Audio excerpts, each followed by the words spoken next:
Bueno, ahora sí, entonces vamos a empezar la clase. El tema de hoy tiene que ver con concurrencia y con transacciones. Si bien acá arriba lo van a ver como 0,9 concurrencia con pausas en el PDF, cuidado con eso, que la clase en realidad la van a encontrar aquí, como 7A y 7B. Concurrencia y recuperación. Recuperación la vamos a ver más que nada la clase que viene. Y concurrencia la vamos a ver. O sea, le estoy cambiando el orden, por eso en las primeras de ustedes las van a ver con la numeración correcta. Así que bueno, ese era un pequeño disclaimer. Así que bueno, vamos a hablar entonces, paso a pantalla completa. Si lo encuentro, acá está. Vamos a hablar un poquito de qué son las transacciones y qué problemas tienen con la concurrencia. En particular, la clase de hoy no creo que lleguemos a ver todo lo de esto, pero sí nos vamos a centrar en las propiedades ACID y de las anomalías de la ejecución concurrente. Esto es bastante importante. Cuando hay concurrencia pueden darse ciertas anomalías. Vamos a enunciar esas anomalías y vamos a ver cómo tratar de evitarlas, más que nada en esta parte, la parte de control de concurrencia. Pero antes vamos a hacer un pequeño parate para hablar de un concepto interesante que es la serializabilidad, que aparte soy experto en decirlo mal, así que seguramente lo estoy diciendo varias veces de formas incorrectas. Recuperabilidad no creo que lo lleguemos a ver en esta clase, el ítem 6, probablemente lo vayamos a ver la clase que viene, pero bueno, depende del tiempo, el tiempo. Entonces, bueno, ¿de qué estamos hablando cuando hablamos de concurrencia? Bueno, primero que tenemos que darnos cuenta de que una base de datos real puede haber muchos usuarios que estén al mismo tiempo accediendo a los datos, ya sea consultándolos o inclusive actualizándolos. En general los problemas hay cuando también los están actualizando, no solo cuando los están consultando. Y en sí nos gustaría aprovechar la capacidad de procesamiento lo mejor posible al atender a los usuarios. Quiere decir eso de que entre sí no interfieran. ¿Sí? Si hay un tipo actualizando una cosa y otro leyendo otra cosa, los dos lo puedan hacer más o menos al mismo tiempo, que no tengan que tener unos tiempos de demora muy grandes ni uno ni el otro.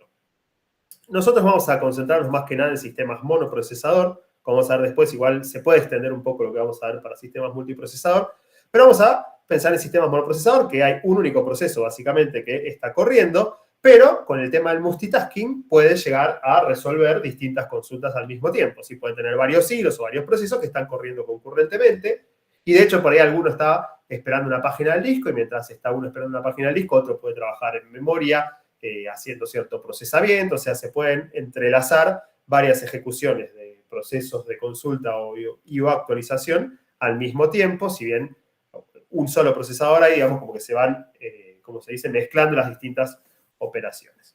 Si tenemos sistemas multiprocesadores y sistemas distribuidos, estamos aún mejor para la concurrencia, porque tenemos muchas unidades de procesamiento, entonces cada procesador podría llegar a tener un proceso distinto. En general se va a hablar réplicas de la base de datos, esto ya lo vamos a hablar un poquito más adelante cuando hablemos de base de datos distribuidas, de tener distintas réplicas, con lo cual incluso el set de datos con el que trabaja, si bien tiene los mismos datos, sería distinto, está ubicado físicamente en otros lugares, son réplicas distintas, con lo cual es mucho más fácil tener varios usuarios accediendo al mismo tiempo. Pero, como dije, la clase de hoy nos vamos a basar más que nada en sistemas monoprocesador. Ya cuando veamos NoSQL vamos a tratar un poquito de los sistemas distribuidos y en particular las bases de datos distribuidos, qué ventajas pueden llegar a tener. Después hablamos de un concepto ya varias veces, pero acá lo vamos a tratar muchísimo en esta clase de la próxima, que es el concepto de transacción como unidad lógica de trabajo. ¿Sí? Acá le tenemos otra definición interesante que es secuencia ordenada de instrucciones atómicas. ¿Sí? Entonces vamos a pensar como una transacción como varias instrucciones de las cosas que quieren hacer, creo que tengo un poquito más. Sí, varias operaciones, las vamos a pensar como operaciones de altas, de bajas y de modificaciones o de consulta. ¿Sí? Y nos interesa que sea una unidad lógica de trabajo, es decir, o se hace o no se hace esta transacción. Se me escucha bien, ¿no? Yo por ahí estoy medio... Sí, profe, va bien. Bien, perfecto. Es importante que depende muchísimo de la unidad lógica de trabajo, que es algo que conozco yo y no conoce la base de datos. Por ejemplo, ¿sí? Yo podría tener una aplicación que haga una transferencia de 100 pesos de una persona A a otra persona B. Esa transacción sería descontarle primero 100 pesos a A y sumarle 100 pesos a B. Son dos operaciones distintas, pero que lógicamente tienen que hacerse las dos. Sería distinto si otro proceso está registrando, por un lado, que a una persona le ingresaron 100 pesos por una transferencia y por el otro lado que otra persona consumió 100 pesos. Las operaciones son las mismas, restar 100 pesos en un lado y sumar 100 pesos en el otro, pero ahí son independientes entre sí. Una cosa es que alguien recibió 100 pesos que le transfirió a un primo y otro que gastó 100 pesos al comprarse, no sé, un chicle. Ya no sé qué vale 100 pesos hoy por hoy. Pero para base de datos es lo mismo, o sea que las operaciones en sí no es lo que le dice a la base de datos si eso no es una transacción. Soy yo el que tengo que darme cuenta de que en el caso de una transferencia de A a B, son dos operaciones que se tienen que dar juntas entre sí, y en el caso de dos operaciones independientes no tiene por qué haber una relación entre ellas. Y esto no es algo que lo pueda manejar directamente la base de datos. Bueno, antes de existir el multitasking, hace mucho tiempo las transacciones se serializaban. ¿Qué significa eso? Empezaba una transacción y si alguien quería hacer otra cosa tenía que esperar hasta que terminara. Si yo no mucho antes de que yo estuviera en la facultad, el sistema de inscripción era así, era con tarjetas perforadas, uno llevaba sus tarjetitas para inscribirse y tenía que esperar, se iba escribiendo de a uno, después el siguiente, después el siguiente, después el siguiente. Obviamente ya eso no existe, ¿sí? Serializar, que sería justamente hacer eso, hacer que hasta que no termine una transacción no inicie la siguiente, no es una buena idea, ¿sí? Nos gustaría poder entrelazarlas. ¿A alguien se le ocurre por qué? Y porque a veces no es necesario que termine de leer, o sea, digamos, puedes tener múltiples lectores, creo que lo mencionaste antes, puedes tener múltiples Sí. lectores que no editen la base de datos y todos puedan coexistir concurrentemente sin tener ningún Exactamente. problema. ¿Y qué ganamos El por problema eso? creo que los tiempos de espera los tiempos de ocio del CPU que tendrías en ese momento, del thread o lo que sea, los puedes aprovechar iniciando otras tareas que de otra forma iniciarías más tarde y tendrías mucho más delay. Bien, perfecto. Esa es la gran ventaja. Si yo tengo una tarea muy grande, imagínense que hacia allá está el tiempo, ¿no? Y acá en este momento quieren empezar las tareas chiquitas, ¿sí? Y esperan hasta el final. Recién esta tarea se va a hacer al final y recién esta tarea está al final. Entonces, esta tarea muy grande, hasta acá estuvo trabajando y esta tuvo que esperar todo este tiempo terrible y todo este tiempo terrible.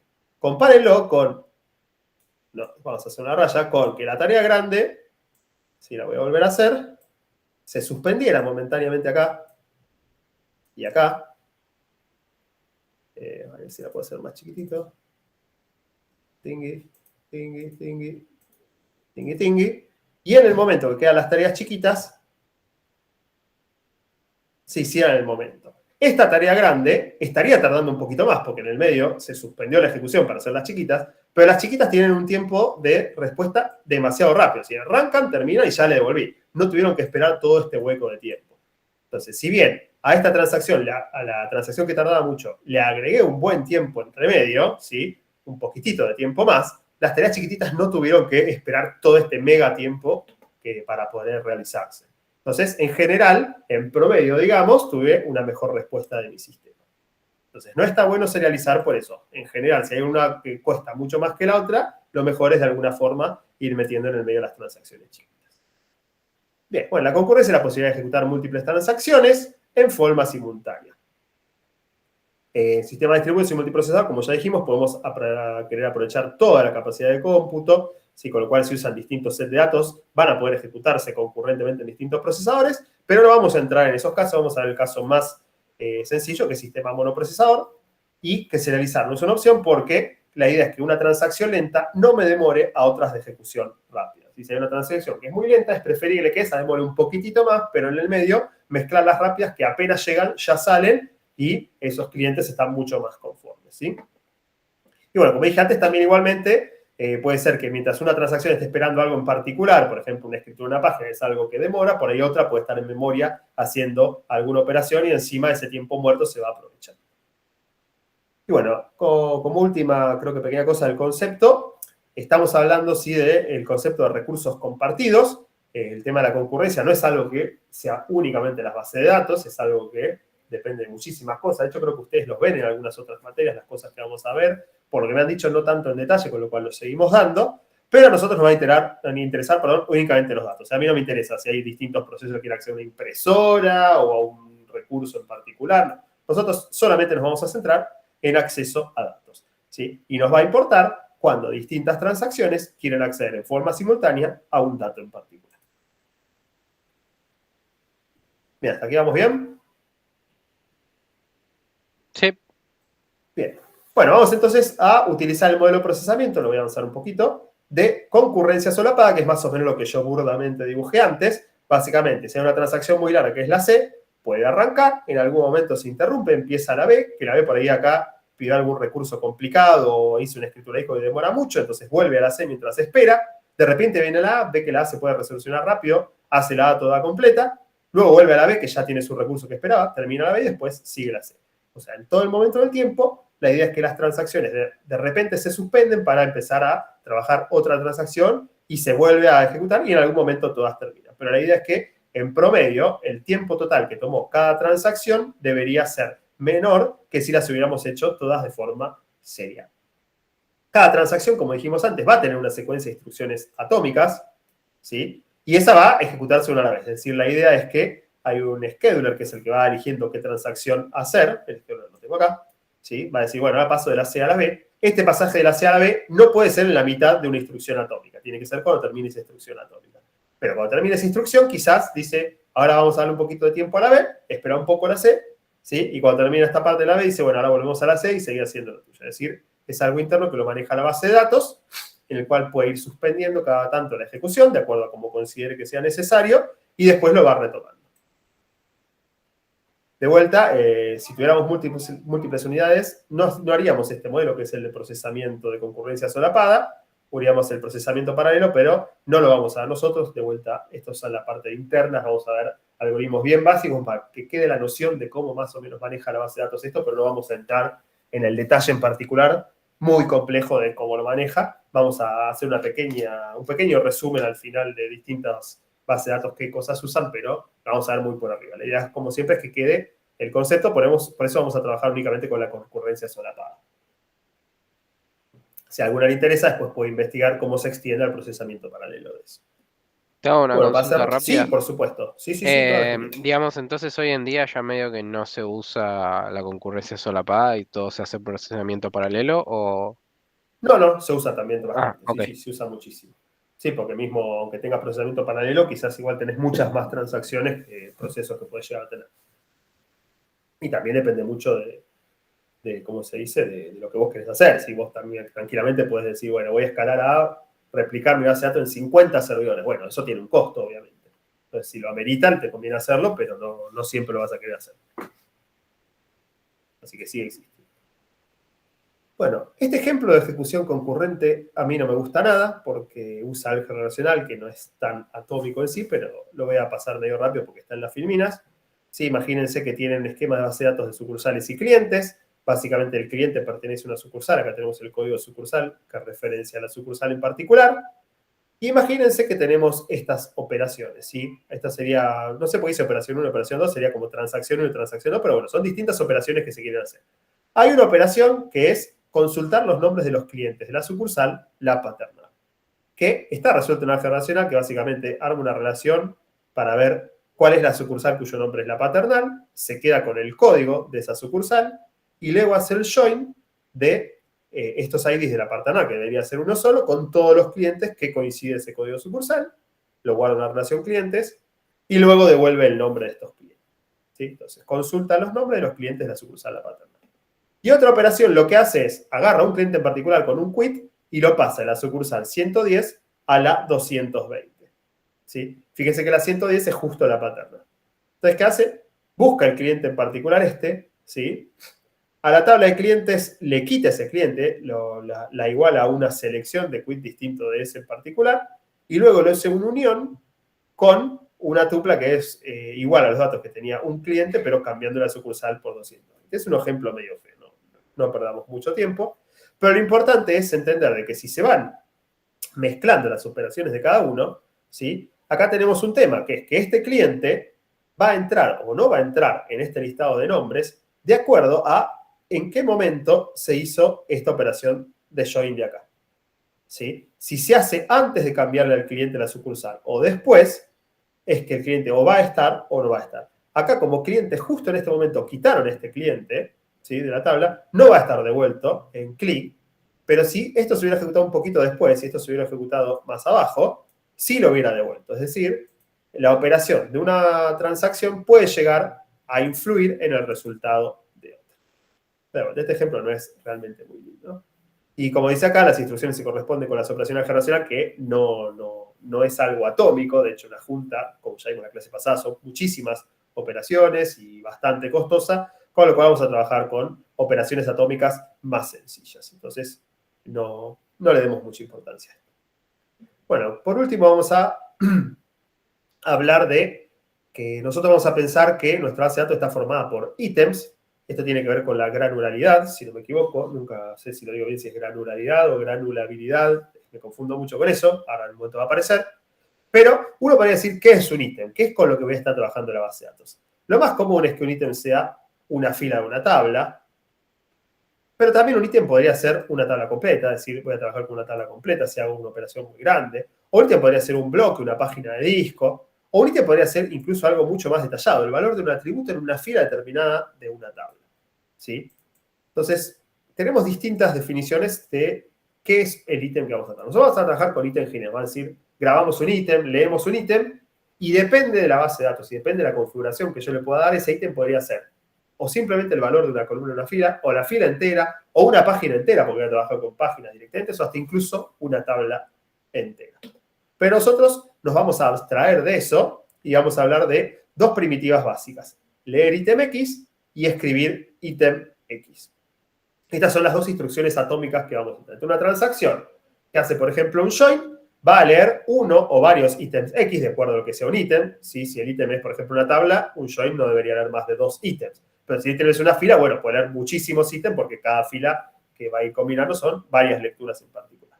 Y cuando la transacción escribe, va a escribir un ítem de vuelta. ¿Qué es lo que escribe? Puede escribir o una fila, o un bloque de disco, o una tabla completa, lo que fuera. Pero nos vamos a abstraer de qué es y simplemente vamos a hablar de escribir o leer ítems.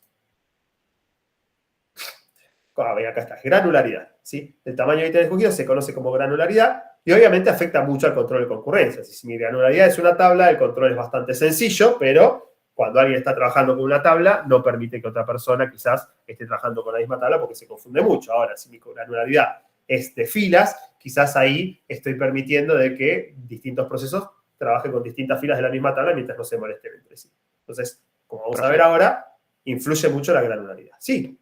Y la granularidad la define el sistema gestor de base de datos. Bien, sí, en general sí. En general sí, y hasta hay algunos que hasta tienen como una dinámica que permiten ir como definiendo un árbol de jerarquías de granularidad, que por ahí ya me adelanto un poquito, pero primero bloquean una tabla, después van a bloquear únicamente la página sobre la que va a estar trabajando y después desbloquean la tabla. Hasta algunos lo hacen medio como una especie de dinámica en base a lo que necesitan. Si la operación es, por ejemplo, un update completo de la tabla, bloquean la tabla directamente, pero si se le update una fila, bloquean únicamente la fila. Entonces hay una especie de jerarquía en que cuando voy a ver qué está bloqueado, se va viendo desde lo más importante hasta lo más sencillo. Si yo quiero bloquear una fila, primero me fijo que nadie esté bloqueando la tabla, después que nadie está bloqueando la página y después que nadie está bloqueando la fila. Por lo que yo tengo entendido, las más comunes son bloque de disco y fila de tabla. Cuando bloque de disco podría ser también una página de disco, no solamente un bloque.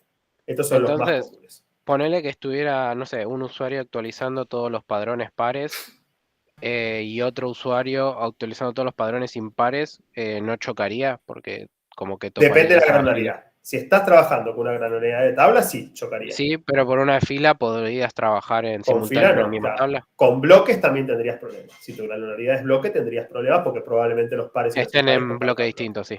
Sí. No, bueno, gracias. Entonces, por eso es que influye mucho.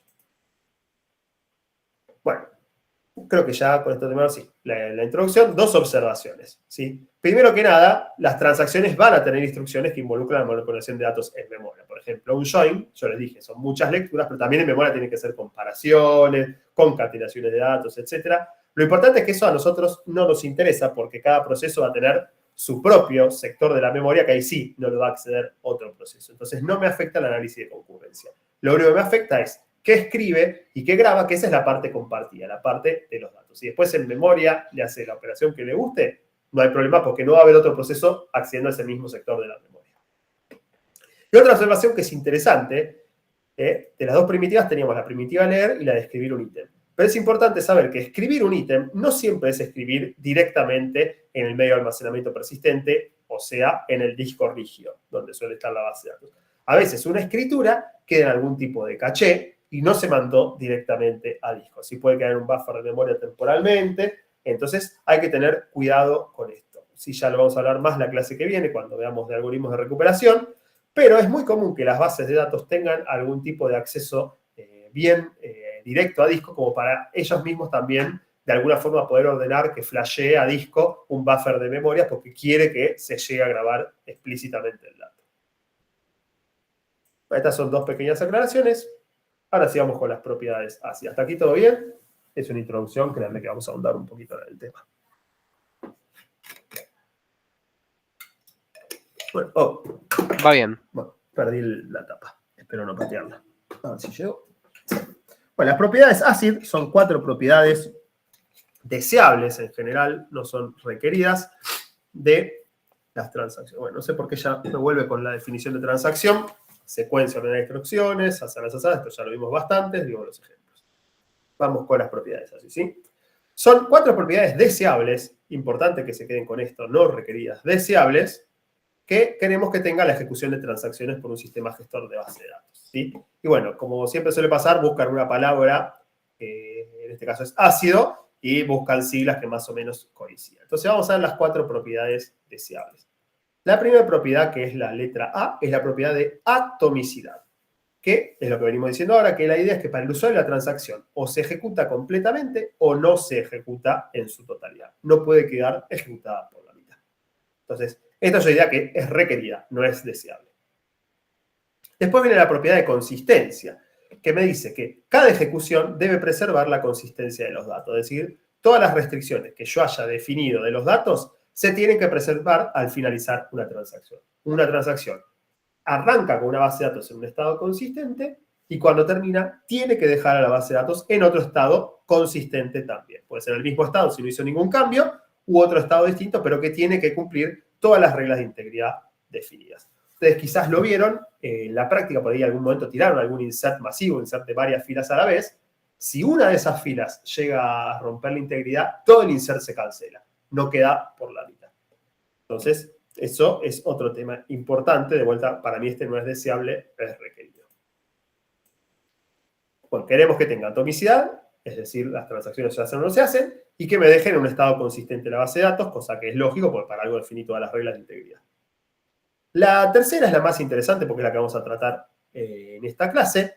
La I viene de isolation en inglés, en castellano es aislamiento, no empieza con I, pero obviamente esto no es en castellano. Y es la que quizás es la más deseable, la que no es tanto requerida. Ahora vamos a ver por qué, porque lograr un aislamiento total es algo que es muy costoso y a veces no es tan interesante hacerlo. ¿Qué me dice la propiedad de aislamiento? Que el resultado de la ejecución concurrente de las transacciones debe ser el mismo que si las transacciones se ejecutaran en forma aislada una de otra. Es decir, en forma C. Es decir, que cuando hay dos transacciones que se empiezan a mezclar entre sí, el resultado tendría que ser el mismo que si primero hubiera venido otra y después otra. ¿Sí? Como si hubiera estado aisladas. La idea es que no haya ningún problema por el hecho de haber ejecutado concurrentemente dos transacciones distintas. Entonces, la ejecución concurrente debería ser equivalente a alguna ejecución serial. De vuelta, deseado. ¿Sí? Lamentablemente, como es muy difícil de lograr que haya aislamiento, muchas veces se cede un poco. Se permiten algunas anomalías que no es tan fácil que ocurran para que, en general, la performance no sea tan mala. Y bueno, nos queda la letra D. La letra D habla de durabilidad, que me dice que una vez que el sistema gestor informa que la transacción se ha completado, debe garantizarse la persistencia de la misma, independientemente de toda falla que pueda ocurrir. ¿Qué quiere decir esto? Que si yo hago un pago, ¿sí? Pago 500 pesos de algo, me restan los 500 pesos, me dicen, está todo bien, Lucas, pagaste, se terminó la transacción, no puede perderse de ningún modo el hecho de que yo pagué esos 500 pesos, ¿sí? No puede ser que, no sé, justo se corta la luz y me volvieron esos 500 pesos porque no había llegado a grabarlo en el disco, por ejemplo. De esta propiedad en particular vamos a hablar muchísimo la clase que viene. Así que por ahora déjenla on hold. Pero es una de las 4 propiedades básicas. Entonces, la idea es que si yo te dije, terminó, quedó registrado en algún lado toda la operación que hizo la transacción, independientemente de toda falla posterior que pueda llegar a ocurrir. No hay forma de que se hayan perdido esos datos. Bueno, como dije recién, los mecanismos de recuperación es algo que vamos a ver en la clase que viene, con lo cual no le vamos a dar mucha importancia hoy, pero para poder garantizar estas propiedades ácidas, en especial la de durabilidad, hay unos mecanismos de recuperación que me permiten deshacer o rehacer una transacción en el caso de que se produzca un error o la falla. Vamos a ver durante esta clase y la próxima que a veces, por más que la transacción viniera bien, el mismo gestor de alguna forma va a tener que abortar una transacción o deshacerla por ciertos motivos que ya lo vamos a estar viendo. Entonces tiene que tener algún mecanismo para poder deshacer, es decir, de alguna forma tiene que saber qué hizo esa transacción como para poder deshacerlo. En general tenemos algún tipo de log con los cambios que hicieron y en base a eso se puede llegar a deshacer, a volver atrás una transacción que parcialmente estuvo impactando. Pero también es importante... Sí, escucho. Sí, no mencionaste nada si es que la durabilidad es deseable o requerida. Requerida. Va. Requerida, no vamos a ver la clase que viene, pero requerida. ¿Sí? Bueno, pero para que el motor pueda hacer esto, pueda, por ejemplo, hacer las 4 propiedades, la atomicidad, bueno, la de aislamiento, la de durabilidad y la consistencia, ahí está, no me salía la palabra. Para que pueda hacer esto, lo que tiene que saber el motor es qué es una transacción, porque como le dije antes, quizás 2 operaciones iguales forman parte de una transacción si es una transferencia entre 2 clientes de la empresa, o son un gasto y una acreditación que son independientes entre sí.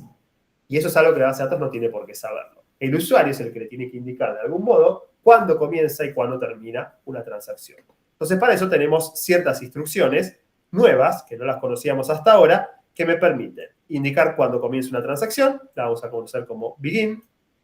Commit es cuando indicamos de que terminó correctamente una transacción, es decir, ya te pasé todas las instrucciones que tiene la transacción, todas las, todas las operaciones atómicas que tiene mi transacción, terminó la transacción. Entonces, cuando yo le doy commit, básicamente el sistema lo que va a tratar de hacer es revisar que se hayan cumplido todas las reglas de integridad y si no hay ningún problema me va a decir está todo bien y lo va a registrar de alguna forma de que no se pierda esos cambios que hice. Y hay una tercera instrucción en la cual yo por algún motivo le puedo decir no, abortame la transacción completamente. Si yo como usuario puedo empezar una transacción, hacer ciertos cambios y de repente decir no, volvé todo atrás. ¿Por qué? No sé. Por ejemplo, imagínense que estoy una transacción muy grande que requiere también de una validación de un ente externo. Yo voy haciendo todos los cambios en la base de datos, mando a este externo una validación, no sé, por ejemplo, a la FIP me dice, no, rechazado todo lo que hiciste, tengo que poder volverlo atrás. Entonces ahí mi programa me va a mandar una secuencia abort y la base de datos, todos los cambios que había hecho esa transacción, los vuelve atrás. Puede ser por cualquier tipo de error de falla, a la base de datos no le importa. Lo único que le importa es que cuando recibe un abort, todas las operaciones, que vinieron después del begin de transaction se tienen que volver atrás, tienen que ser deshecho. Muchas veces lo encontramos como rollback, ¿sí? Porque es volver atrás todos los cambios hechos. Profe. Sí. ¿Y estos comandos, digamos, los podemos ingresar nosotros tipo por código? Sí. O sea, por ejemplo, puedo hacer un begin y arrancar un insert o algo así. Sí. Lo vamos a ver, de hecho. Muchas bases de datos, Postgres entre ellas, requieren de que uno comience una transacción cuando hay una transacción. En mi época, no sé si ya cambió, Oracle era una que no. Oracle, apenas tirabas una instrucción que modificaba la base de datos, asumía de que empezaba una transacción si es que no le habías dado un begin, y hasta que no le dabas commit, no quedaban registrados completamente los datos. Pero no sé si hay otra que tenga esta operatoria. PostgreSQL no, si vos le tiras 5 inserts seguidos, piensa que cada uno es una transacción distinta, salvo que vos explícitamente le pongas begin y commit. Vamos a ver más al final de la clase cómo SQL tiene estas 3 instrucciones. Mira, ¿alguna otra duda sobre esto? ¿Se entendieron las propiedades ACID? Nosotros en esta clase, como dije, nos vamos a parar más que nada en la propiedad I, la de aislamiento. Bueno, vamos a ver qué anomalías pueden llegar a darse en la ejecución concurrente. Es decir, qué problemas pueden llegar a pasar cuando 2 transacciones distintas están accediendo a set de datos que en algún momento acceden a un mismo ítem. Bueno, la primera que vamos a ver se llama lectura sucia y dice que cuando se ejecutan transacciones de forma concurrente se da lugar... Bueno, perdón, esto no es la intro. Dice que la lectura sucia es cuando una transacción, llamémosla T2, lee un ítem que ha sido modificado por otra transacción T1 y no está acá todavía, pero y que T1 no haya comiteado todavía, es decir, una transacción activa T1. ¿Y qué problema les parece que puede llegar a traer esto? Leer un ítem de una transacción activa que lo modificó. Quizás lees feo que se estaba literalmente editando y a la mitad como que, no sé, editaste un bit y el otro bit y el resto de los bits te quedaron mal o algo parecido y cambia el sentido. Bien, podría ser. Pero hay otra que es un poco más sencilla de ver. La O tuya sea, es no va a medio haber rebuscada, pero consistencia en la información directamente. ¿por qué no? Y porque, o sea, si no, o sea, si se modificó y vos lo Sí. leíste antes de que se modificara, No, lo lee después. T2 lee un ítem que ya fue modificado por T1. ah, Pero ¿cuál sería el problema? Que T1 todavía está activa. ¿Qué puede hacer T1?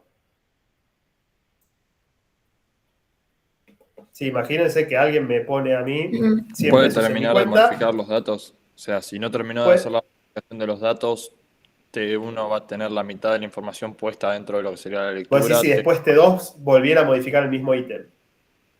Exactamente. Te quedaría Bien, pero mitad. sin llegar a eso. Puede hacer algo peor que es una de las instrucciones que vimos antes. Alguien me deposita 100 pesos, ¿no? Y todavía está esta transacción activa. Yo voy y los gasto estos 100 pesos. ¿Sí? Y esta transacción me depositó 100 pesos y dice, ay, no, me había equivocado. Abortar. Y ahí sonamos, porque estos 100 pesos tendrían que salir de mi cuenta, pero yo ya los gasté. ¿Se entiende? Este es el problema grave de leer un ítem que haya sido modificado por otra transacción que esté activa. Si T1 se deshace, por el motivo que sea, la lectura que hizo T2 no es válida. ¿Sí? Y la ejecución resultante no puede ser equivalente a una ejecución serial de las transacciones. Entonces, esto es un problema grave en la lectura sucia porque si yo dejé gastar esos 100 pesos en otro lado y después abortó la operación que me daba los 100 pesos que todavía no había terminado, nunca debería haber hecho la operación de esos 100 pesos porque por ahí no los tengo. Entonces, esta es una de las anomalías que puede darse. También la pueden encontrar como temporary update, actualización temporal porque después se vuelve atrás, o read and committed porque la T2 está leyendo un dato que no fue comiteado todavía. Y está tipificado como un conflicto de tipo WR. ¿Por qué WR? Porque primero viene un write de una transacción, una de un ítem, luego un read de otra transacción de ese mismo ítem, antes de que la transacción 1 aborte o comitee.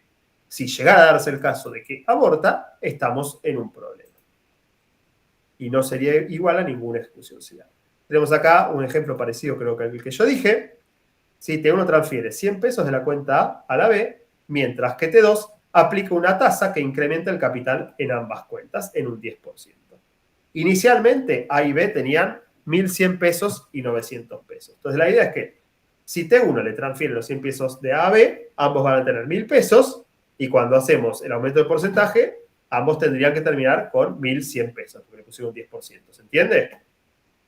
Entonces, caso 1, si venía primero T1 y después T2, tenían que terminar con 1.100 cada uno. ¿Estamos de acuerdo? ¿Sí o no? sí, sí, sí. Sí, sí, sí. Bueno, si hubiera pasado al revés, si T2 venía antes que T1, ¿qué hubiera pasado? Bueno, teníamos 1.100 y 900, le aplicaba un 10% a cada uno, esto me quedaba 1.210 y 990, ¿sí? Y cuando yo transfería de A a B, el 1.210 me convertía en 1.110 y el 990 en 1.090, ¿no? ¿Sí? No es lo mismo en el orden que se hubieran dado las operaciones en cuanto a los datos finales. Pero sí, la plata total debería dar lo mismo. Si 1.110 más 1.090 es 2.200. Y 1.100 cada uno es 2.200. En ambos casos, siempre me quedaron 2.200 pesos. ¿Estamos de acuerdo?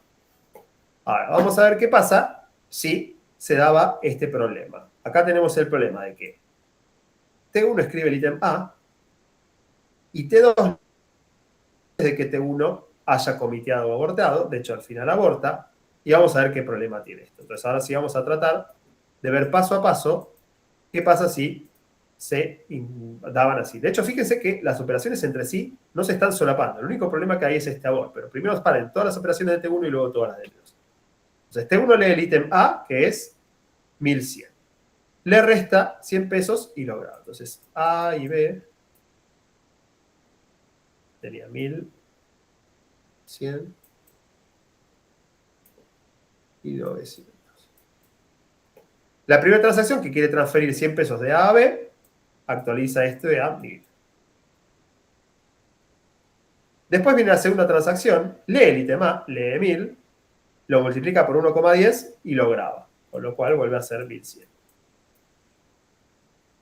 Luego viene B, agarra el 900, lo lee, lo multiplica por 1.1, le da un 10% y lo graba, 990.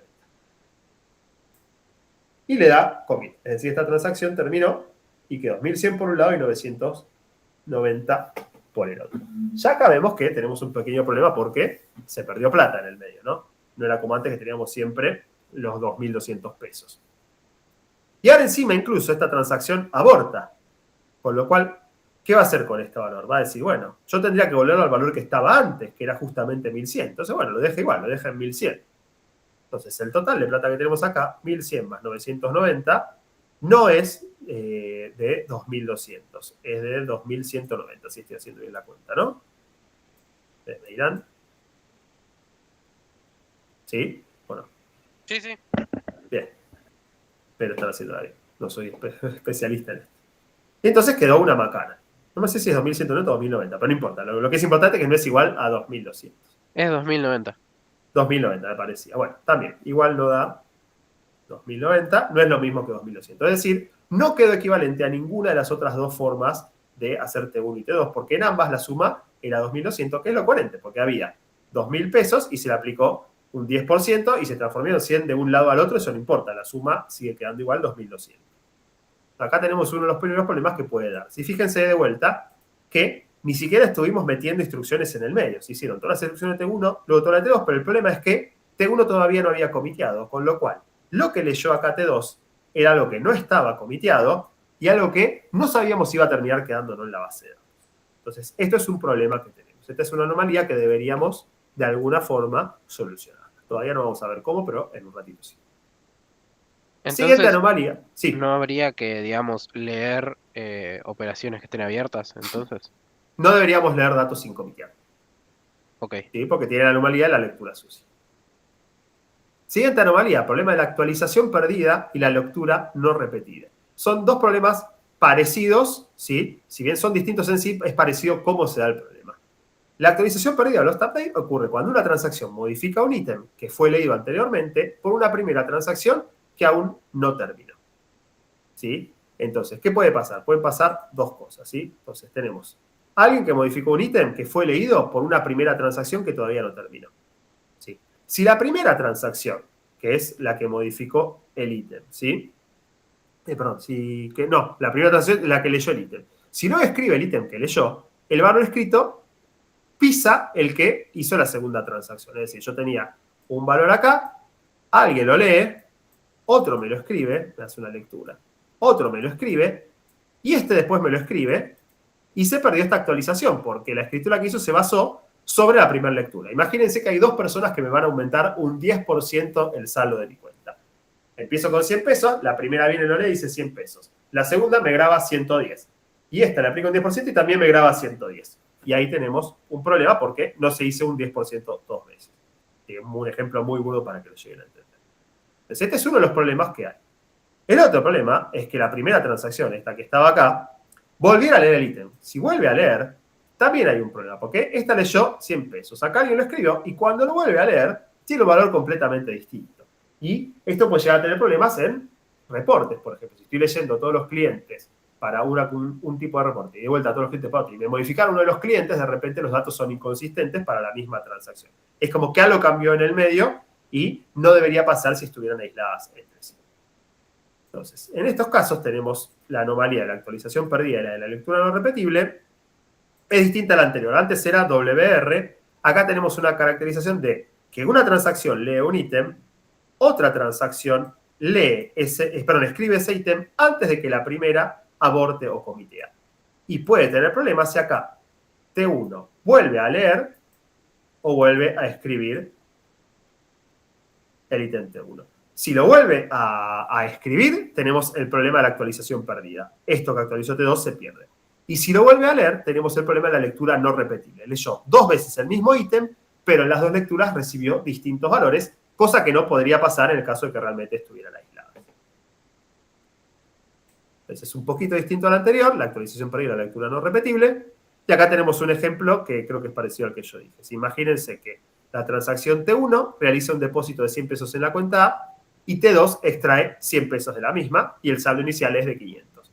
Si se ejecutaran T1 primero y T2 después, o T2 primero y T1 después, el saldo final tiene que ser 500, porque da igual en qué orden se hacen, si comúnmente 100 y otra saca 100, el resultado final tiene que seguir dejando 500. Vamos a ver qué pasa si empezamos a meter en el medio, ahora sí, instrucciones e instrucciones. ¿Y dónde tenemos el problema acá? Tenemos el problema de que T2 lee el ítem A, T1 escribe el ítem A y luego T2 escribe ese mismo ítem. Acá tenemos el conflicto. Entonces vamos a trabajar con un único ítem que es A. A arranca siendo 500. La transacción 1 lo lee. Le suma 100 en memoria, ¿sí? O sea, para A va a valer 600. La transacción T2 lo lee. Leyó 500, porque todavía no llegó a escribir la transacción 1. Le resta 100, con lo cual acá T1 en memoria tiene 600. Acá T2 en memoria tiene 400. T1 graba el valor 600, que es lo que tenía en memoria, y T2 graba el valor 400. Cuando terminan las dos comitean, las dos dicen la operación está, y sin embargo el tipo perdió 100 pesos. ¿Por qué? Porque se perdió esta escritura de acá al haberse pisado con esta escritura de acá. Esta en particular, este 600, es una escritura perdida. ¿Se entiende el inconveniente? Sí. Bien, fíjense que es distinto al anterior. Acá nadie leyó algo que no estaba comiteado. Fíjese que las lecturas de ambas transacciones eran sobre el valor inicial de A de 500 que asumimos que ya estaba comiteado. Por eso es un poco distinto. Pero los problemas que tienen no dejan de ser graves. Profe, Sí, y digamos, para solucionar esto, entonces tendrías como que bloquear que ahora vamos a se... ver, no te me Ah, adelantes. bueno, perdón. Una de las opciones es bloquear, pero no es la única opción. Ya vamos a ver, créeme que lo vamos a ver. Todavía no nos adelantemos. Bueno, ya vemos que debería haber sido 500, pero quedó 400 porque se perdió esta actualización. Y bueno, después tenemos el problema de la escritura sucia.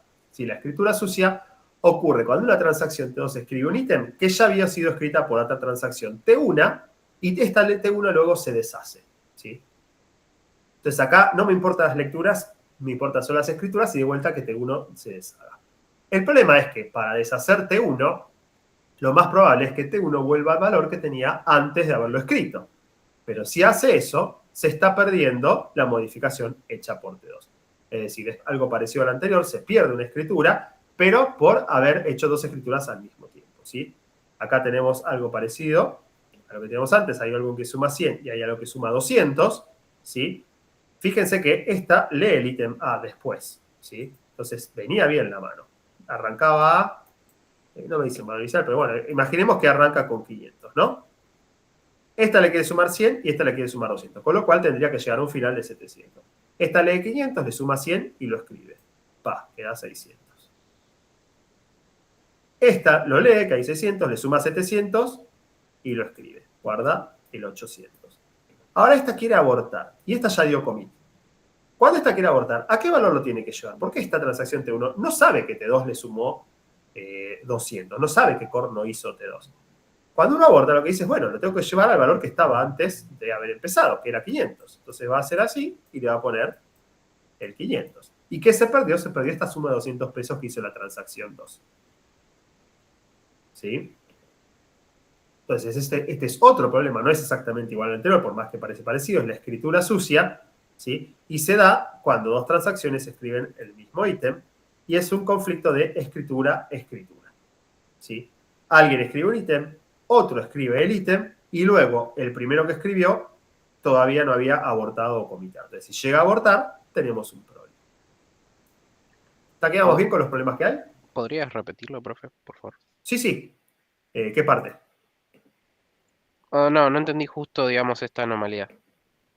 El problema del abort es cómo volvemos atrás esto, ¿sí? Yo imagínate que tengo que de alguna forma volver atrás lo que hace la transacción 1. Imaginemos ahora que A, vamos a poner otro valor distinto. A originalmente estaba en 0 antes de que empezaran las dos transacciones. Esta transacción lo lee, le suma 100 y lo escribe. ¿Estamos de acuerdo? Olvídate la transacción 2. Si tuviera que abortar, ¿qué haría la transacción 1 para volver al estado como estaba antes de lo que él hizo? Y digamos, Tenía que lo volver a sacas ponerle a 0. 100, le vuelvo a poner 0, claro. Claro. Entonces tendría que volver a ponerle 0. Ahora, si otra transacción vino acá leyó este 100 que todavía no cometió la transacción 1, pero que sí escribió. Le suma 200, me lo va a llevar a 300. Esta transacción cometió, con lo cual le dijimos, sí, sus cambios fueron reflejados, pero cuando esta aborta, le vuelve a poner un 0, que es lo que tenía antes. Y se perdieron esta suma de 200 que hizo la transacción 2. Ah, ok. ¿Sí? Porque esta no sabe de qué es lo que tiene que hacer, qué hizo esta transacción. Lo único que dice es, bueno, yo puedo volver algo atrás, que era 0. ¿Sí? Sí.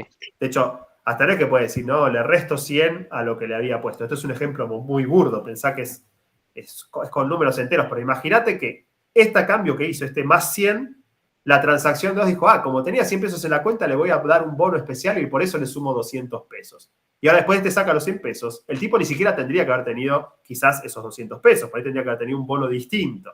Entonces acá estamos trabajando con números que uno podría decir, bueno, podría haberle restado los 100 y listo, pero no.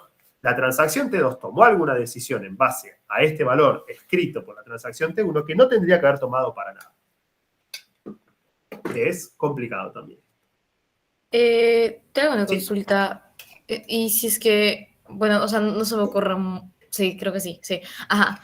¿Esto sería parte de lo que podríamos dejar pasar? Porque técnicamente se me ocurre que podrías regresar al estado anterior y aplicar la modificación que realiza T2, pero ¿y si es que se supone que solamente la modifica en base al estado en que lo dejaba la transacción 1, qué sé yo, o sea, en código me lo imagino como un if o qué sé yo, pero... Claro, el código, acá si no. luego pensás con números, es sencillo, pero por ahí son muchísimas cosas las que hizo T2 en el medio y muchísimas cosas las que hizo T1 en el otro. Y como te decía, por ahí T2 tomó alguna decisión en base a este valor que no la tendría que haber tomado.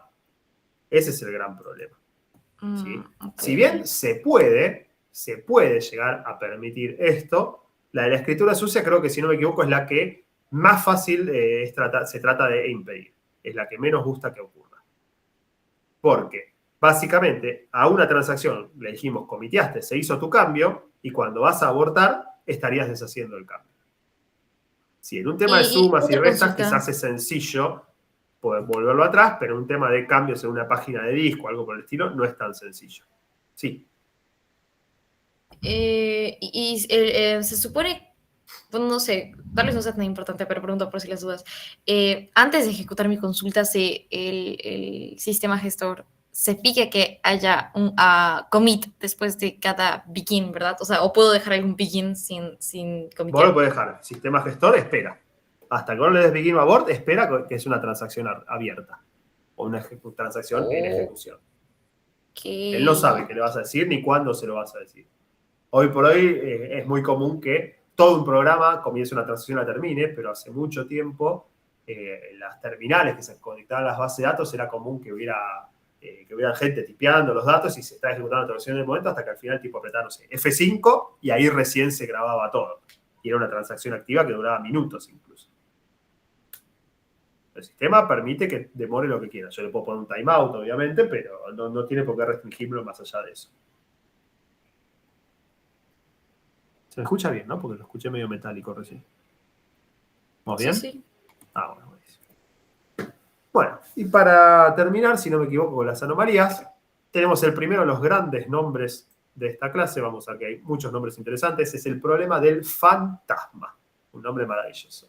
La anomalía del fantasma es un poquito distinta a la de los anteriores, porque la de los anteriores estaban tratando sobre ítems que ya existían en la base de datos. La anomalía del fantasma se produce cuando una transacción observa un conjunto de ítems en particular y luego el conjunto cambia porque otra transacción puede haber o modificado o creado o eliminado elementos. Entonces es como que aparece un fantasma en el medio. Si esta modificación en el conjunto de datos que hace T2 se hace mientras T1 todavía está ejecutando, T1 se puede encontrar como que un conjunto de ítems que cumplía una condición cambió. Y de vuelta esto no debería pasar si están aislados entre sí. ¿Sí? El tema importante de esto es que al permitir la creación puede ser que sea con un ítem que no existía cuando empezó T1 y se creó en el medio y de repente T1 lo empieza a considerar. Con lo cual no es tan parecido al anterior que siempre trabajaban sobre el mismo ítem. Acá estamos hablando sobre conjuntos de ítems. Por eso tenemos X tal que una condición. Son todos los ítems que cumpla cierta condición. ¿Sí? Y acá, esto vamos a hablar un poquito, pues es más complicada de resolverla, vamos a hablar más adelante cómo se resuelve en cada sistema. O sea, ahora cuando empecemos a ver distintas formas de manejar el aislamiento, la del fantasma ténganla en la memoria, pero no la vamos a ver inmediatamente, la vamos a ver más bien al final de la clase. Entonces vamos a ver un pequeño ejemplo de esto, si son dos transacciones. De vuelta, tenemos a una única cuenta con un saldo de 600 pesos, ¿sí? En el sistema, y la transacción que uno me saca un reporte de cuántas cuentas tengo con un saldo mayor a 500 y cuántas cuentas tengo con un saldo mayor a 1000. Arranca la transacción 1, lee A, que es el único ítem que está, y dice, bueno, con más de 500 pesos tengo una sola cuenta. Y ahí arranca la transacción 2 y me crea una nueva cuenta B con 12.000 pesos y la graba. Ahora la transacción 1 va a ver cuántas cuentas hay con más de 1.000 pesos y encuentra A y a B que le acaba de crear T2. Entonces me dice, hay dos cuentas con un saldo mayor a 1.000 pesos. Y esto es inconsistente. No puede haber una sola cuenta con un saldo mayor a 500, pero dos cuentas con un saldo mayor a 1.000. ¿Se entiende? Sí, no ¿Sí tiene o no? sentido. No tiene sentido. Igual esto es medio raro porque A no tendría mayor a 1.000, pero bueno, creo que se entiende que está leyendo una fila que antes no la había procesado, la tendría que haber procesado antes. Y no me gusta esto porque imaginen que A tenía un saldo de 1.600, no de 600 efectivamente. Hay que Cae acá corregir y también cae las acá. diapos. Sí, créanme que lo estoy intentando, pero no es tan fácil. En algún momento voy a tener todas las diapos corregidas, pero todavía estoy corrigiendo las mías. Pero lo voy a hacer. Profe, Esta debe ser la próxima. Sí. digamos, ¿y Sí. en la vida real te cruzás casos de este estilo o justamente como los sistemas gestor de base de datos evitan esto, no pasa? Bueno, si lo usás para evitarlo, pasa. La del fantasma en particular es una anomalía que es complicada de evitar, con lo cual en general no se la evita. Y lo peor que te puede pasar es que un reporte te salga medio mal y lo volvés a tirar y ahí ya no va a haber problemas. Ah, digamos, esto Las pasa. otras anomalías sí es muy común evitarlas. Esta no es tan común evitarla. Y vamos a hablar más adelante de cómo decidir cuáles puedo evitar y cuáles no. Sí, en la vida real, esta yo creo que es la que menos bola se le da. ¿Sí? Las Entonces, otras no. Sí. esto te tendrías que dar, como usuario, te tendrías que dar cuenta de que el resultado está medio rarito y que probablemente hubo un fantasma o algo así. Claro, sí, como usuario, digamos, final, vas a decir, ¿qué pasó con la aplicación? Mirá el reporte que tira, está mal. A ver, vuelve a tirar. Lo vuelve a tirar y sale bien y dice, andás a ver qué pasó. Y listo, por ahí arma un ticket y listo. Pero a nivel de alguien que está ejecutando la consulta, yo, como vamos a ver dentro de un rato, le voy a decir cuántas anomalías quiero llegar a tomar, porque mientras más anomalías quiere evitar, más complicado es el hecho de que haya un paralelismo. ¿Sí? Va a ser más complicado, va a ser más costoso. Entonces, yo soy el que decido, mira, este reporte realmente no es tan importante, con lo cual, si hay fantasma no me molesta tanto, o yo le voy a poder decir, no, mira, garantizame que sean absolutamente aisladas entre sí, que no se dé ni siquiera la anomalía del fantasma, y bueno, por ahí demora un poquito más la base de datos, porque ahora vamos a ver cómo evitarlo, tiene un costo, pero me garantiza que sea así. Ahí en general uno puede definir para cada una de sus transacciones cuánto está dispuesto a pedirle al gestor que le garantice que no se den ciertas anomalías. Pero eso ya se me está adelantando, es más al final de la clase, vamos a ver. Pero créanme que hoy lo vemos. Bien, entonces vimos las 4 anomalías. Y de vuelta, por delante pasar a la cerebralidad. Lo que importante es que entendamos de que puede darse un solapamiento entre dos transacciones cuyo resultado no sea equivalente a ninguno de los dos órdenes seriales. ¿Sí? En las 4 siempre pasaba eso. No había forma, en un caso en particular que veíamos, que la ejecución final fuera igual a o T1 primero y T2 después, o T2 primero y T1 después. Y eso significa que no estaban hiladas entre sí, que el hecho de que se hubiera ejecutado al mismo tiempo influyó de alguna forma una transacción en la otra y el resultado no es lo mismo si se hubieran ejecutado de forma aislada. Entonces ahora sí vamos a hablar de serializabilidad. ¿Sí?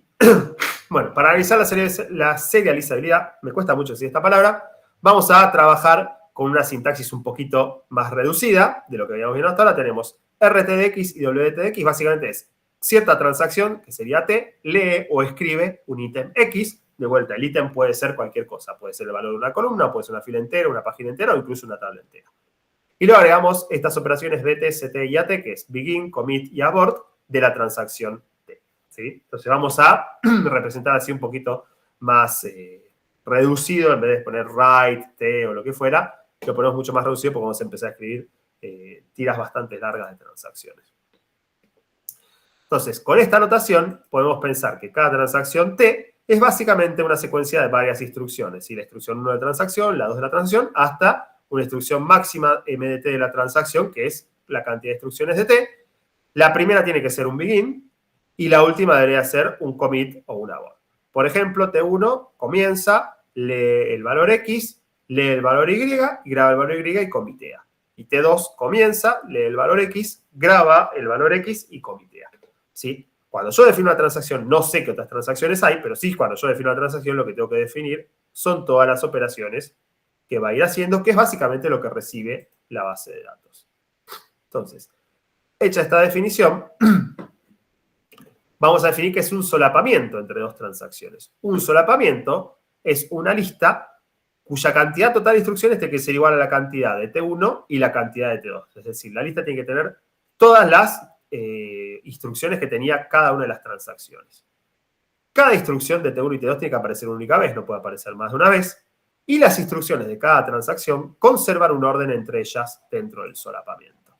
Entonces, vuelvo aquí. Un solapamiento de eso sería, por ejemplo, arrancar con begin de T1, luego con esta lectura, luego con esta de acá, por ejemplo, luego esta de acá, luego esta de acá, después podrían venir estas dos y después venir estas dos. Pero siempre el orden interno de cada transacción tiene que respetarse. No puede venir primero el commit de T1 antes de el read de T1 de X. ¿Sí?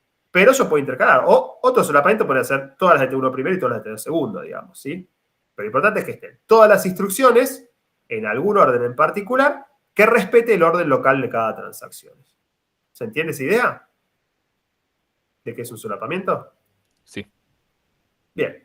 ¿Cuántos solapamientos distintos existen entre T1 y T2? Bueno, obviamente es m de T1 más m de T2 factorial dividido m de T1 factorial por m de T2 factorial. Esto queda más que claro, así que no le voy a dar mucho más detalle. No, obviamente no. No, olvide, es simplemente un detalle, no vale la pena. Y acá tenemos un ejemplo de solapamiento entre T1 y T2, en el cual, fíjese que las instrucciones de T1, que las voy a subrayar, son estas dos, esta de acá y el commit. Y las de T2 le voy a poner una raya encima. Si ustedes se fijan, estas están en el orden correcto para cada transacción. De vuelta, este número, olvídenselo, es así, pero no vamos a ver por qué es así. Entonces, este sería un posible solapamiento. Lo que nos queremos preguntar es si este solapamiento en particular, o cualquier solapamiento que esté teniendo la base de datos, voy para atrás, es serializable o no. Antes de preguntarnos esto, tenemos que definir qué es serializable, ¿no? Entonces, bueno, seguimos con definiciones. ¿Qué es una ejecución serial de varias transacciones? Una ejecución serial es aquella en la que las transacciones se ejecutan por completo, una detrás de otra, en base a algún orden. Entonces, si tengo T1 y T2, hay dos ejecuciones seriales. O primero se hace todo lo de T1 y luego todo lo de T2, esa sería una de las ejecuciones seriales.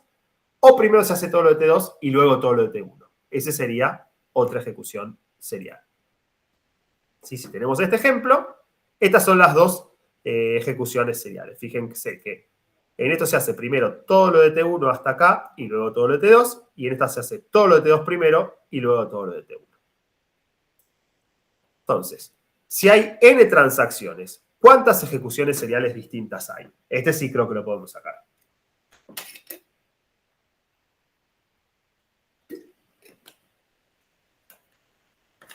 ¿No? Vamos a hacer con otro ejemplo. Si tenemos tres transacciones, ¿cuántas ejecuciones seriales distintas hay? Tenemos T1, T2, T3, T1, T3, T2, T2, T1, T3, T2, T3, T1 y T3, T1, T2, T3. ¿N factorial T2, de casualidad? N factorial, sí señor. Este sí lo podemos Como sacar. se nota que cursé prueba hace poco. Espectacular, ¿eh? Abortar la transacción. Uy, esto es viejísimo. Ni sé de quién es, perdón. Discúlpenme si el chat no lo sigo.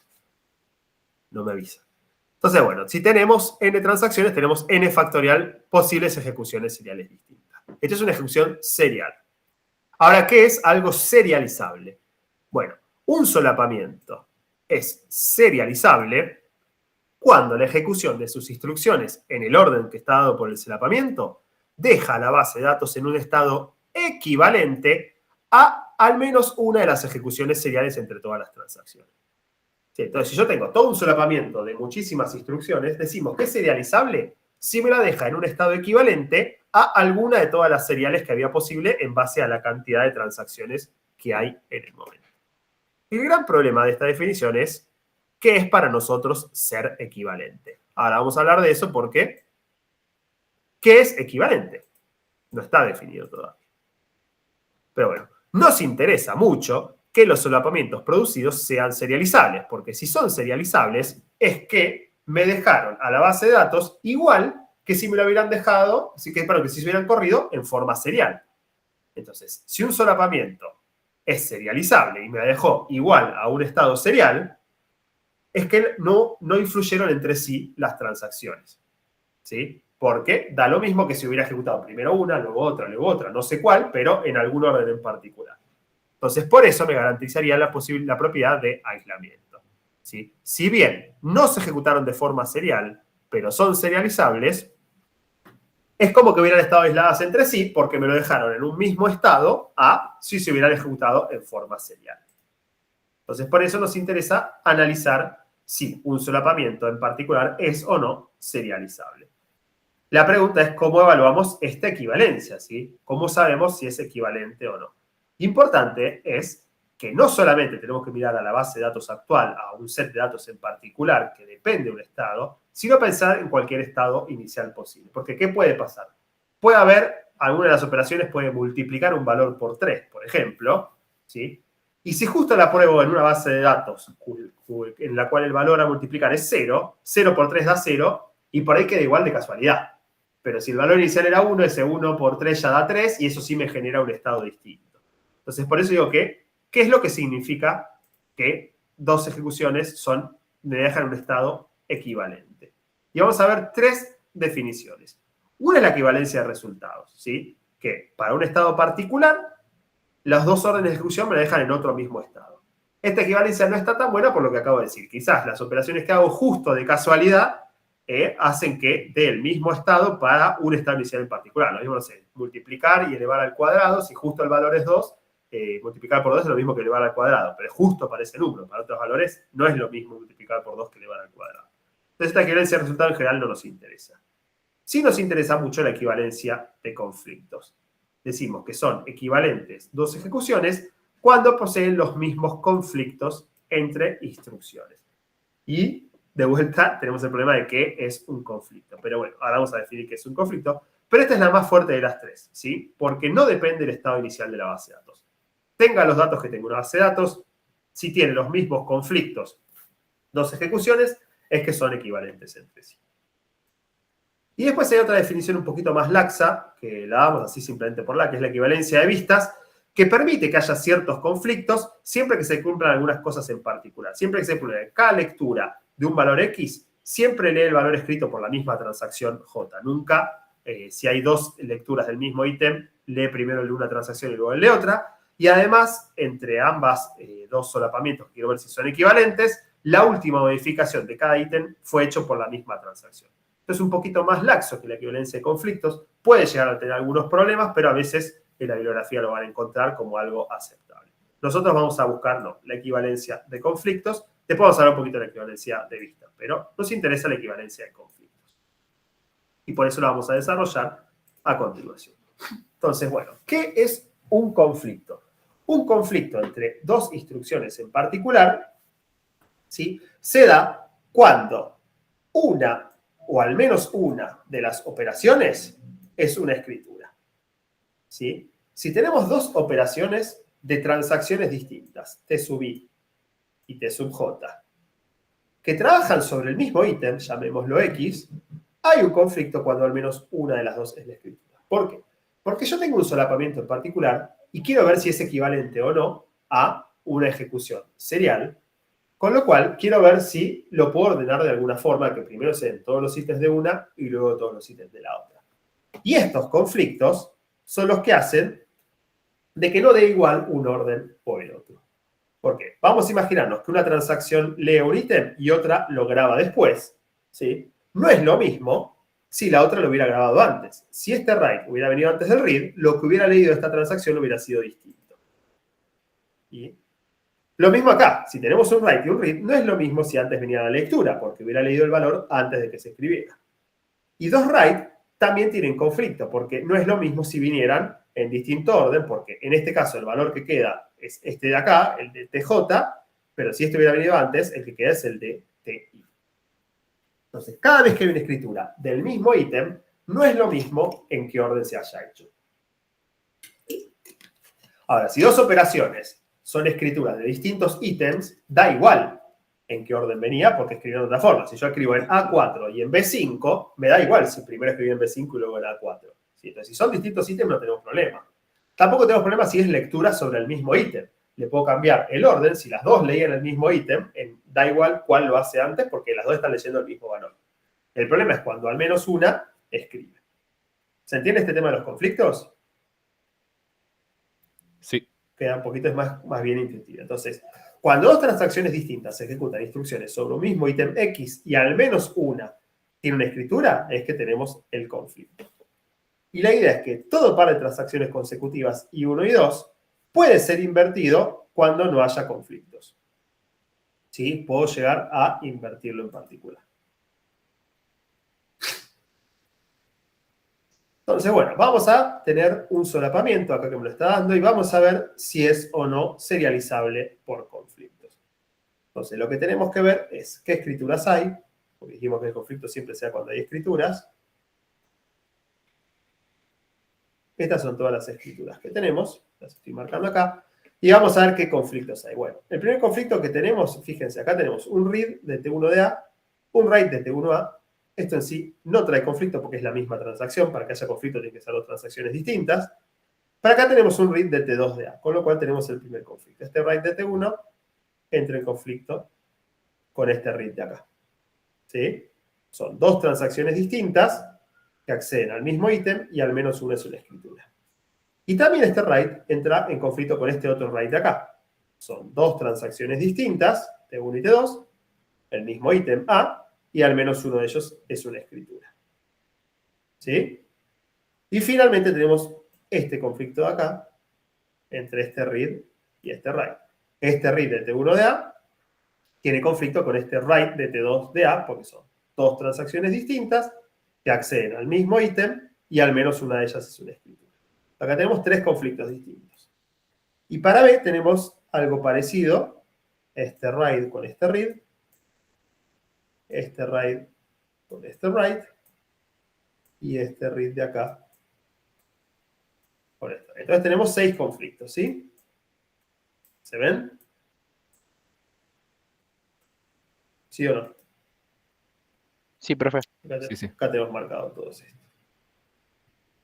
Bueno, ahora no quiero spoilear mucho. Bueno, en base a estos conflictos, yo voy a tratar de hacer una ejecución serial equivalente por conflicto. Es decir, voy a intentar o bien llevar todo lo de T1 a la izquierda y todo lo de T2 a la derecha, o bien todo lo de T1 a la izquierda y todo lo de todo lo de T2 a la izquierda y todo lo de T1 a la derecha, ¿sí? Pero siempre que los intercambios que estoy haciendo, que vayan siendo de a pares, no me violen uno de los conflictos. Es decir, no da igual, si hay un conflicto no puedo intercalar entre sí porque no da igual el orden en el que estoy haciendo las cosas.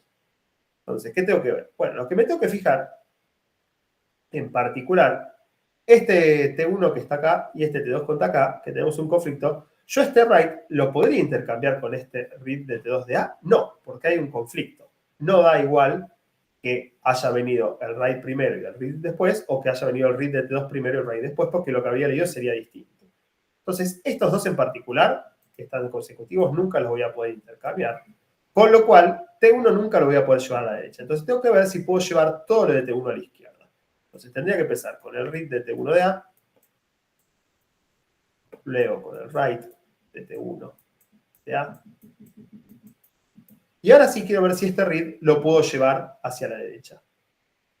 Y lo mismo, este write, llevarlo hacia la derecha.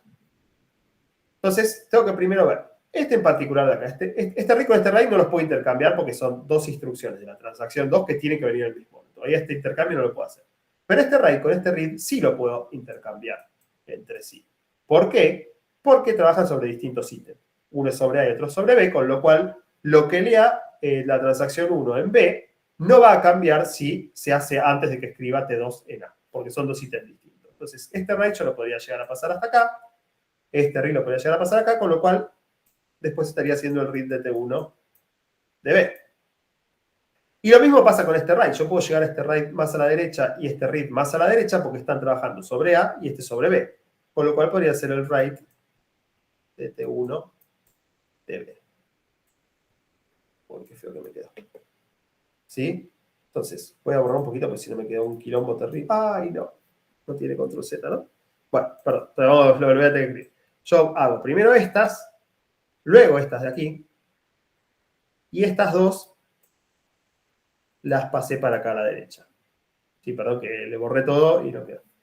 Básicamente, este write yo lo puedo intercambiar hacia la derecha y este read lo puedo intercambiar hacia la derecha hasta acá, porque son sobre distintos ítems, trabajan sobre A sobre B. Y entonces me queda una ejecución serial equivalente, que la tenemos aquí, lo quería hacer escrito, pero perdón que le di mal, ¿sí? Y fíjense que acá, esta es serial, ¿sí? Porque fíjense que hasta acá son todas instrucciones de T1 y de acá en adelante son instrucciones de T2. Y los conflictos siguen estando igual. Si el write T1A antes del read T2, lo seguimos teniendo. Este write T1 con el read de T2 de A sigue estando.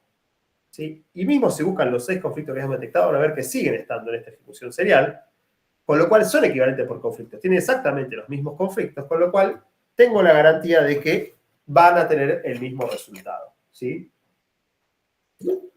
¿Por qué? Porque las cosas que me podrían haber traído un problema son cuando alguna transacción graba un ítem que otra lee o graba. Esas partes no cambiaron su orden. Todos estos 6 conflictos que estaban, en ambas están en el mismo orden. Siempre viene primero este write de T1 de A antes que el read de T2 de A, y lo mismo pasa con todos los otros. Con lo cual, estas dos ejecuciones son equivalentes por conflictos.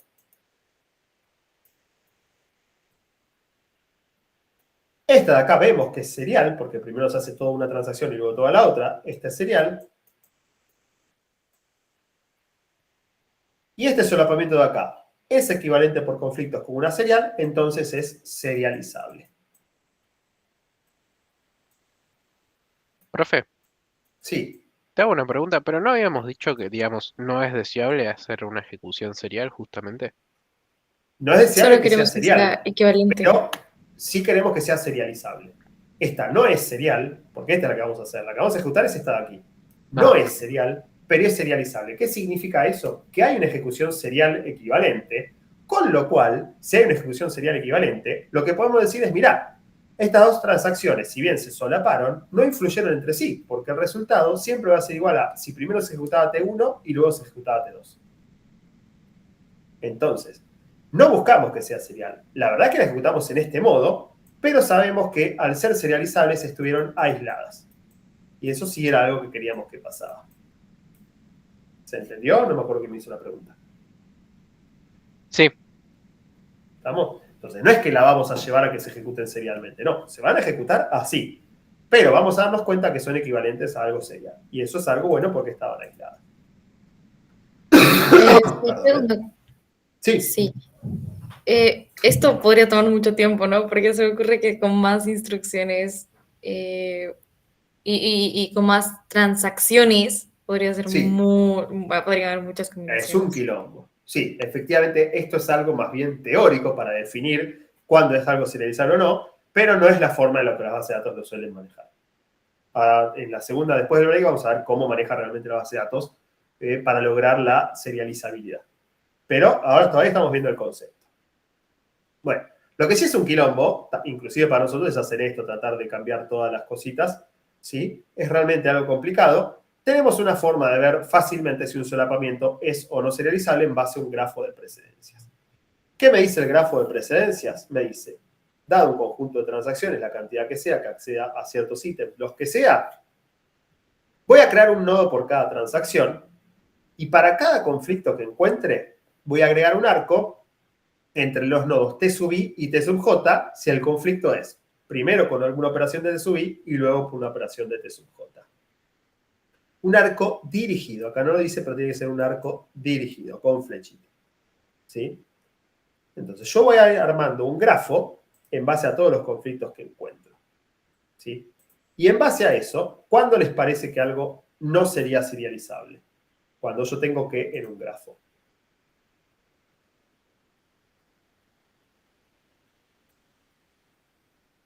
Si yo, por ejemplo, tengo T1, T2 y T3. Yo por algún conflicto tengo que T1 tiene que venir antes que T2. Cuando por no otro tenés conflicto, relaciones entre los nodos, digamos. No, relaciones puedo tener. Pero ¿cuándo no sería serializable? ¿Sí? Yo defino que T1 tiene que venir antes que T2 y T2 tiene que venir antes que T3. ¿Cuándo generaría problema este grafo? Si agrego un arco que haga ¿qué? ¿Un ciclo? Un ciclo. Si yo voy a tener un ciclo, ahí estoy sonado. Porque hay algún conflicto que me decía que T1 tenía que venir antes que T2. Otro conflicto que me decía que T2 tenía que venir antes que T3. Y otro conflicto que me decía que T3 tenía que venir antes que T1. Entonces eso no hay forma de encontrar una ejecución serial en la cual T1 venga antes que T2, T2 antes que T3 y T3 antes que T1. Entonces yo voy armando este grafo y me voy a ir fijando si es o no cíclico. ¿Sí? Pero cada grafo entonces, pero cada arco que voy poniendo en TI y TJ representa una precedencia, por eso es importante que sea dirigido, y me dice que si hay un conflicto, el que sea de los tres que conocemos, TI tiene que venir antes que TJ en cualquier solapamiento equivalente. Con lo cual, en un serial, TI tendría que venir antes que TJ. Y esto hace que si llego a encontrar un ciclo en el grafo, la precedencia total nunca va a poder darse. Entonces, eso es básicamente lo que vamos a definir. En base a los conflictos, básicamente cada conflicto me va a determinar que una transacción tiene que preceder a la otra, tiene que ejecutarse antes que la otra totalmente en un solapamiento serial equivalente. Y si encontramos un ciclo, es que no va a haber ningún solapamiento serial equivalente porque el ciclo me hace de que no pueda darse que siempre una se ejecute antes que la otra. Entonces vamos a verlo con... perdón, tengo un ejemplo. Esto es un opcional que yo igual lo recomiendo. Cada vez que hagamos un arco podemos decir cuál es el ítem que es el que genera el conflicto. Esto a veces sirve como para chequearlo, a ver si lo hicimos bien. Pero importante es que el ciclo me molesta aunque no sea sobre el mismo ítem. Si yo tengo T1 y T2. Si T1 tiene que venir antes que T2 por el ítem X, y T2 tiene que venir antes que T1 por el ítem Z, igualmente este es un ciclo e igualmente esto no es serializable. No importa que sea por distintos ítems. Lo único que importa es si hay un ciclo. Nosotros le vamos a poner el recurso que genera el conflicto como para ayudarnos, pero eso no influye en si es o no serializable. Si hay un arco, no importa los ítems que lo generaron, igualmente ya no es serializable. Entonces vamos a ver el ejemplo con estas transacciones con un solapamiento que me dan dan así en forma vertical. La idea es que hacia abajo va el tiempo, ¿sí?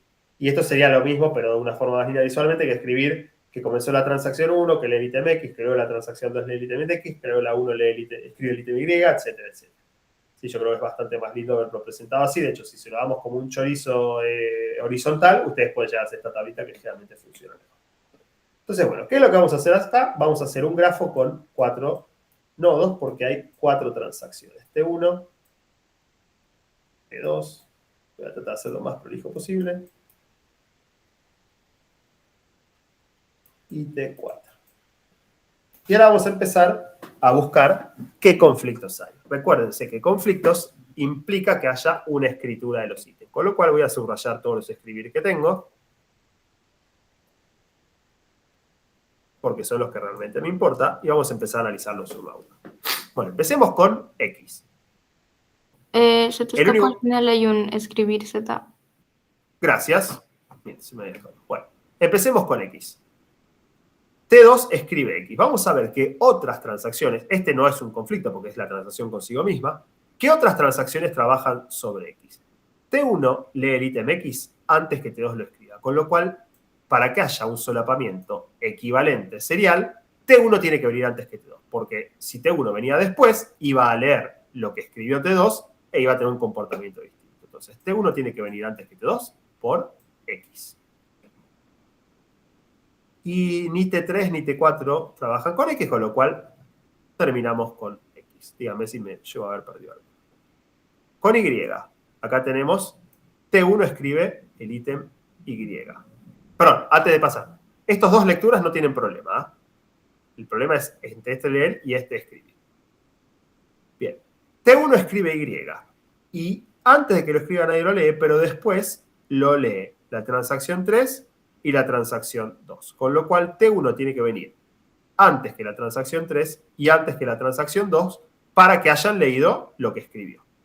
Entonces, ya te había dicho que T1 tiene que venir antes que T2 con X, también por Y. Y T1 tiene que venir antes que T3 por Y. Ojo que acá también T3 escribe X, escribe Y, perdón. Con lo cual también tengo que analizar este caso en particular. Para este Y, T3 cuando escribió el Y, antes lo habían leído T2 y antes lo había escrito T1. Con lo cual, T1 tiene que venir antes que T3, que ya lo teníamos por Y, y T2 también tiene que venir antes que T3, porque si T2 viniera después de T3, habría leído lo que escribió T3, y no pasó eso, leyó lo que escribió T1. Con lo cual, T2 tiene que venir antes que T3, también por Y. ¿Hasta acá me siguen? Sí. Sí. Sí, Fíjense sí. que todavía no tenemos un ciclo, porque son arcos dirigidos. Esto no hay problema hasta ahora. Sí, parece que es un ciclo, pero no es un ciclo porque son dirigidos. Bueno, ¿qué me falta? W y Z. Vamos a ir con W. T4 escribe W al final.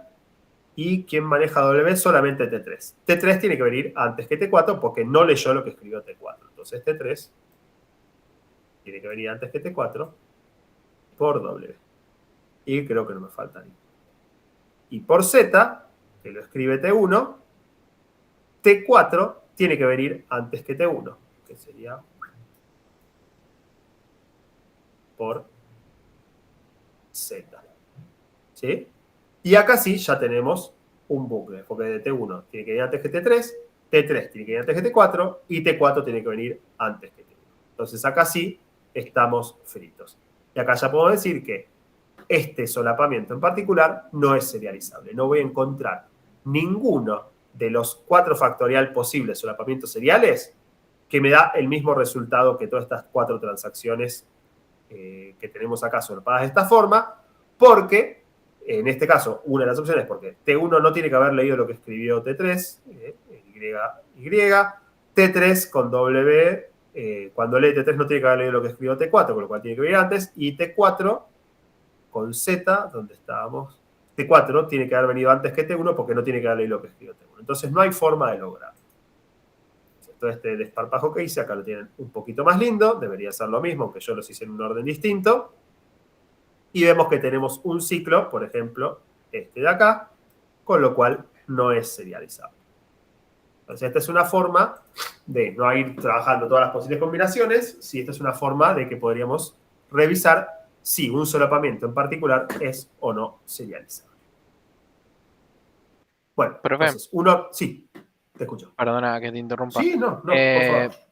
¿Y qué se hace, digamos, ahora? Es como que no se pueden hacer estas transacciones. Se No hace deberíamos igual. haber llegado, por eso. Todavía estamos hablando de teórico. El qué se hace lo vamos a ver después del break. Porque tampoco las bases de datos van haciendo esto en memoria. Simplemente para entender todavía el problema. El qué se hace lo vamos a resolver un poquito. Pero una pregunta, ¿qué significa esto? ¿Significa que solamente se puede resolver con el orden que nos dieron? ¿O? No, lo que significa esto en particular es que si viene este solapamiento en particular, si una base de datos acepta este solapamiento, no va a ser equivalente a ninguno serializable, con lo cual puede tener alguna de las anomalías que ya vimos. Eso es lo que significa. Entonces, una base de datos que busca que estén aisladas entre sí, no debería haber permitido este solapamiento. ¿Sí? Vamos a ver ahora cómo vamos a hacer para impedir que ocurra esto. Hay muchas formas de hacerlo. Pero no lo debería haber permitido, salvo que acepte de que se viole el aislamiento, que dijimos que era una propiedad deseable.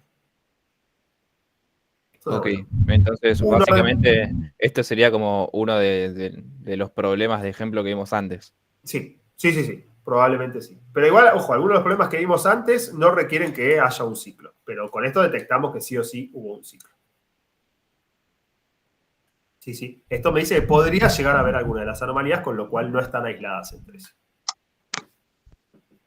Bien, puede ser que alguien... ¿Faltó un conflicto? ¿Faltó un conflicto en la solución? ¿Cuál? Como lo borramos, no me acuerdo, pero Ajá. sé que había 2 cruces entre las diagonales. Pero yo las había puesto de un orden distinto. Yo seguramente le puse un orden distinto, así que no creo que falte. Igual, si no, cualquier cosa lo revisan y lo vemos. Pero yo había puesto T1, T2, T3, T4, entonces como que el grafo queda medio raro.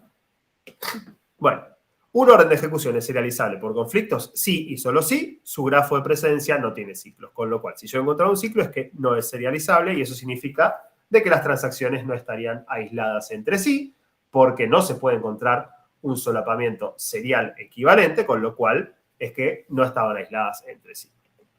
Si el orden de ejecución es serializable por conflictos, que no sería el caso anterior, el orden de ejecución serial lo puedo llegar a encontrar a partir de un algoritmo de ordenamiento topológico. ¿Qué es esto? Imagínense que vamos a matar el ciclo. Creo que si hago esto, ya ahí sí es serializable. ¿Sí? Si yo quiero decir, bueno, esto es serializable, ¿y cuál sería un orden serial equivalente? Bueno, lo que tengo que hacer es decir, vamos a agarrar algún nodo en el cual no llegue ningún arco. Por ejemplo, T4. Empezamos con T4 y matamos a T4 y a todos sus hijos. Después, busco un nodo en el cual no llegue nadie. T1, listo. Después viene T1, matamos todo esto, y el único que no llega nada es T2, y finalmente T3. Entonces, el orden serial equivalente se puede hacer con un ordenamiento topológico del grafo, que son algoritmos que ustedes ya los deberían haber visto o los van a ver en algún momento de la carrera, quiero creer yo. Pero básicamente es simplemente agarrar siempre un nodo al que no llegue nadie y sacar ese nodo del grafo y elegirlo como el siguiente nodo del equivalente serial. Entonces es sencillo encontrar, una vez que tengo el grafo, cuál es un solapamiento serial equivalente en base a un ordenamiento topológico del árbol. Del grafo, perdón. No lo voy a ver en detalle, pero creo que queda claro. Y a veces puede haber más de un orden equivalente, ¿sí? De hecho, si hay un solapamiento en el cual no hay ningún conflicto entre varias transacciones, existen n factorial órdenes seriales equivalentes. Así que bueno, con esto tenemos toda la parte teórica cubierta y ya podemos hacer un pequeño break. En la siguiente parte de la clase vamos a ver cómo realmente controlamos la concurrencia, porque lo que nosotros queremos es no llegar a algo que no sea serializable, pero tenemos el problema de que el motor de la base de datos va recibiendo instrucciones una a una y no sabe el plan completo que va a venir. Es decir, no puede adelantarse a lo que va a venir. Entonces, tiene que de alguna forma, cada vez que recibe una nueva instrucción, ir actuando de algún modo en el que impida que haya un problema de concurrencia. Y para eso vamos a ver tres distintas opciones. El de LOX, que creo que alguien ya me lo había nombrado hasta ahora, y otros dos que no me los nombraron, pero ya los vamos a ver, que son basados en timestamp y en snapshot isolation. ¿Estamos bien hasta ahora? Sí, sí. Pues bueno, vamos a hacer un pequeño break y la segunda mitad de la clase vamos ahora sí centrarnos en cómo maneja las bases de datos realmente estos temas. Bueno, voy a parar de grabar y nos vemos en 10 minutitos, no sé cuántos son, y 42 venimos.